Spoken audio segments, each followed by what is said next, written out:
दत्त दत्त ऐसे लागले ध्यान, हरपले मन झाले उन्मन. मितूपणाची झाली पोळवण, एका जनार्दनी श्री दत्त ध्यान. असे दत्तात्रयांचे ध्यान चिंतन दत्तात्रयांच्या आरतीतून व्यक्त करण्यात आलाय. ज्याच्या मनी गुरु विचार, तो नसे कधी लाचार. ज्याच्या अंगी गुरुभक्ती, त्याला नाही कशाची भीती. असा गुरूंचा महिमा वर्णन केलेला आहे. मार्गशीर्ष पौर्णिमेच्या पर्वावर श्री दत्त जयंतीचं पर्व साजरं करण्यात आलं. काही ठिकाणी दत्त जन्माचा हा सोहळा दुपारी 12 वाजता तर काही मंदिरांमध्ये सायंकाळी 6 वाजता साजरा करण्यात आला. मंदिरांमधून दत्त जन्माचं कीर्तन आयोजित करण्यात आलं. कीर्तनकारांनी दत्तात्रेयांचा गजर करत दत्त जन्माचं पर्व साजरं केलं. श्री दत्तात्रेयांना पाळण्यात जोजवण्यात आलं.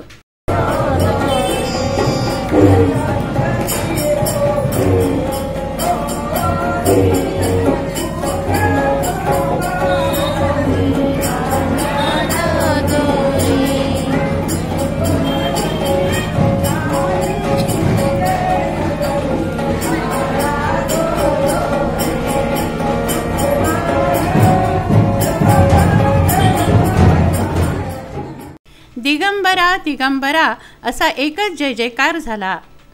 मार्गशीर्ष पौर्णिमेला प्रदोषकाळी श्री दत्तात्रेयांचा जन्म झाला अशी मान्यता आहे. अत्री अनुसूयेचं बाळ म्हणजे श्री दत्तात्रेय. अत्री मुनींची पत्नी अनुसूया ही अत्यंत पतिव्रता व साध्वी स्त्री होती. ती आश्रमात पतीच्या सान्निध्यात राहून पतीची उत्तम प्रकारे सेवा करत असे. आश्रमात येणाऱ्या प्रत्येक अतिथीचं मोठ्या प्रेमाने व आदराने स्वागत करी. वेळी अवेळी आलेला पाहुणा अनुसूयेच्या आश्रमातून कधी उपाशी पोटी गेला नाही किंवा रिक्त हस्ताने गेला नाही. तिचा हा आचार पाहून प्रत्यक्ष सूर्यसुद्धा तिला भिवून वागे. अग्नी तिच्या पुढे शीतल होई तर पवन तिच्या पुढे नम्र होई. तिच्या शापाच्या भयाने सारी पंचमहाभूते थरथर कापत एवढा तिच्या पातिव्रत्याचा प्रभाव होता. पतीबद्दल तिच्या ठाई असलेली अनन्य भक्ती व लोकांबद्दल असलेला आत्यंतिक आदर यामुळे तिचं नाव साध्वी व पतिव्रता म्हणून सर्वतोमुखी झालं.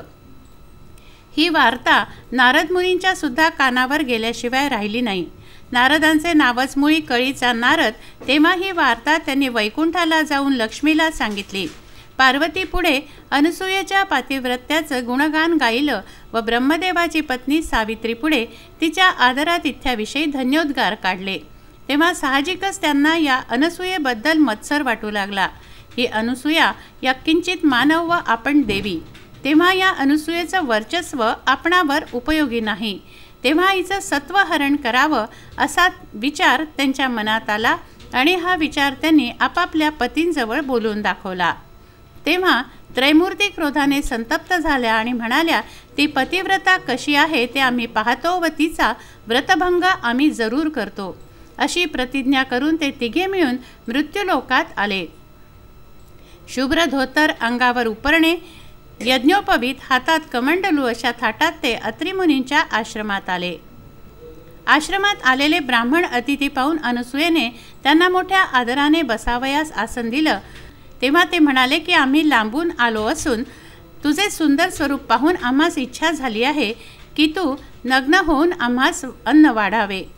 हे वचन ऐकताच अनुसूया म्हणाली की हे कोणी साधेसुधे पुरुष नाही. यांना विनमुख पाठवलं तर माझ्या सत्वाची हानी होईल. म्हणून ती तात्काळ आपल्या पतीजवळ गेली व त्यांनी अत्री ऋषींनी अंतर्ज्ञानाने सारे ओळखले व तिला गंगोदक दिलं. आणि अनुसूयेने शिंपडलेल्या गंगोदकाचा स्पर्श होताच तिघेही अतिथी तात्काळ बालक झाले. लहान बालक अगदी लहान. ती 3 गोजिरी बालके पायांजवळ लोळू लागली. तेव्हा अनुसूयेने तात्काळ त्यांना उचलून कडेवर घेतलं. तेच हे त्रैमूर्ती अवतार मनोहर. दत्त जयंतीच्या पर्वावर भाविकांनी मंदिरांमध्ये गर्दी केली. अमरावती शहरातील जुन्या वस्तीतील फार पुरातन असं दत्त संस्थान आहे. आज दत्त जयंतीचा महोत्सव मागच्या 10 दिवसापासून हा सुरू आहे. याची सुरुवात 2 डिसेंबर रोजी झाली। विविध कार्यक्रमाचं आयोजन या उत्सवाच्या निमित्ताने होतं। आज हरिभक्त परायण डॉक्टर श्रीकृष्णजी जिरापुरे यांचं कीर्तन आहे आणि सायंकाळी 8 वाजता संगीत सभेचं आयोजन या ठिकाणी होतं। ही संगीत सभा मागच्या 75 वर्षाचा वारसा या संगीत सभेला आहे। या उत्सवाच्या निमित्तानं अनेक संगीताचे कार्यक्रम या ठिकाणी होतात। स्थानिक कलावंत जे आहेत त्यांना प्रोत्साहित करण्याच्या दृष्टीनं या कार्यक्रमाचं आयोजन या उत्सवाच्या निमित्तानं होत असते। उद्या सायंकाळी 6 वाजता श्रीची पालखी शहराच्या मुख्य रस्त्यावरून अंबादेवी, राम मंदिर, एकमुखी दत्त संस्थान अशा विविध देवतांचं दर्शन घेऊन सायंकाळी 8 वाजता मंदिरात परत येत असतं आणि परवाच्या दिवशी म्हणजे 13 तारखेला याची सांगता आपल्या प्रचार पूजेच्या माध्यमातून होते।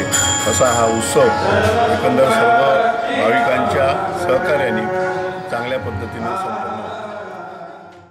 कीर्तनाचा लाभ घेतला। दिगंबरा दिगंबरा अशा भजनामध्ये श्री दत्तात्रेयांचा जन्मोत्सव साजरा करण्यात आला।